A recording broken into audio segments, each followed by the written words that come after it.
Anthony Joshua v Carlos Takam is exclusively live on Sky Sports box office on Saturday. Anthony Joshua v Carlos Takam is exclusively live on Sky Sports box office on Saturday. Anthony Joshua will headline consecutively at Wembley and the Principality Stadium, but which other boxers have fought in multiple stadia? Paulie Malignaggi, Magic Man, won a world title fight on both occasions that he fought inside a stadium, in Manchester and then Donetsk. Malignaggi earned a fight with Hatton by winning in Manchester. He first boxed on Ricky Hatton's homecoming undercard at the City of Manchester Stadium in 2008, beating Lovemore NDOU. Malignaggi, who won the IBF light welterweight title from NDOU a year earlier, won a split decision in the Manchester rematch.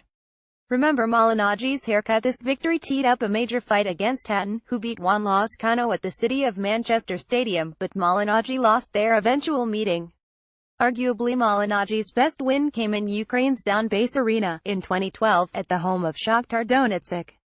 Vyacheslav Senchenko was the unbeaten WBA welterweight champion, but Malignaggi traveled to his homeland, and stopped him in 9 rounds.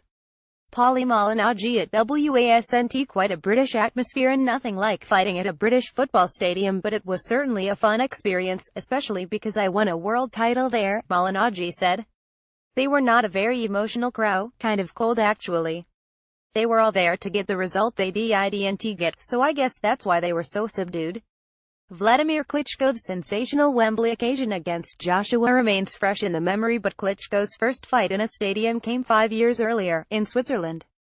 Highlights from Joshua vs. Klitschko at Wembley. Highlights from Joshua vs. Klitschko at Wembley. Klitschko defended his lineal World Heavyweight Championship against Tony Thompson in Bern's Stade Suisse, the home ground of young boys. Klitschko pounded Thompson into a 6th-round defeat, 4 years after their first meeting, which the dominant champion also won via stoppage. Fireworks in Switzerland for Klitschko vs. Thompson 2. Klitschko then led the Swiss crowd into a rendition of Happy Birthday for Emmanuel Stewart, his trainer, who turned 68 on the day of the fight. Manny Pacquiao, a Filipino great, held 2 consecutive world title fights at the Cowboys Stadium, the home of the Dallas Cowboys, in 2010, but the attendances that he attracted differed noticeably. Around 50,000 fans watched Pacquiao retain his WBO welterweight title against Joshua Clottey, but 6 months later, the attendance decreased by about 20,000 people when he beat Antonio Margarito. The world's largest high-definition TV screen at the time hung above the ring on both occasions. Pacquiao beamed throughout the Cowboys Stadium 3 months ago. Pacquiao's arrival in Brisbane, Australia, for a world title defense against local lad Jeff Horn brought 50,000 fans to the Suncorp Stadium. Horn, a former school teacher, pulled off a stunning upset by outpointing Pacquiao and taking his WBO belt. Horn caused a huge shock against Pacquiao in Australia. The London heavyweight fought consecutively at the homes of Hamburg and West Ham with wildly different results. Fireworks goes off before Hay faced Klitschko. He was unable to justify his pre-fight trash talk against Vladimir Klitschko in 2011 at the Imtech Arena in Germany, in front of an estimated 57,000 fans. Hay's jibing of the world heavyweight champion caused a stir before their fight, but inside the ring, Klitschko's game plan foiled him. Hay revealed a broken toe afterwards and claimed it hindered his performance. His next fight, at Upton Park, against Derek Chisora, was the culmination of a press conference brawl.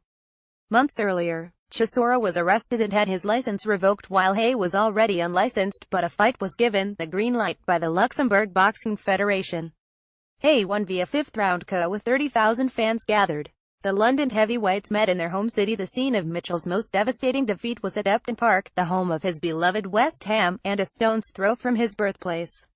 He was beaten by Michael Katsidis in 2010 in front of 15,000 fellow East Enders, but Mitchell had also enjoyed success at other stadia. Mitchell was successful on Frochgrove's 2 undercard. He beat Imad Ben Khalifa for his 20th pro bout at Cardiff's Millennium Stadium on a card featuring Danny Williams, Mitt Skelton, Enzo Macarinelli and Amir Khan. More recently, Mitchell won on the Carl Froch George Groves undercard at Wembley, but turning the clock back to 2005, he won at Edinburgh's Meadowbank, a facility that hosted 2 Commonwealth Games, rugby and football. Saul Canelo Alvarez, the Mexican star, had an official attendance of above 50,000 people at Cowboys Stadium last year when he beat Liam Smith, but he has also boxed at other Texas stadia accustomed to basketball and baseball. 4 years ago, Canelo beat Austin Trout at the Alamodome, the former home of the San Antonio Spurs. Then 2 years, he beat James Kirkland at Minute Maid Park, a ballpark with a retractable roof that houses the Houston Astros. Canelo fought at a location usually used for baseball. His knockout of George Groves at Wembley in front of 80,000 people was preceded by a 2010 defeat to Mikkel Kessler at Denmark's MCH Arena, a stadium that FC Midtjylland call home. Nearly 3 years on from fighting George Groves at Wembley in front of 80,000 fans, Carl Froch can't get a ticket for Anthony Joshua's world title bout with Vladimir Klitschko even though 10,000 more seats were available this time. Nearly 3 years on from fighting George Groves at Wembley in front of 80,000 fans, Carl Froch can't get a ticket for Anthony Joshua's world title bout with Vladimir Klitschko even though 10,000 more seats were available this time. Watch Anthony Joshua vs Carlos Takam, from the Principality Stadium, Cardiff, on October 28, live on Sky Sports Box Office. Book via your Sky remote or online.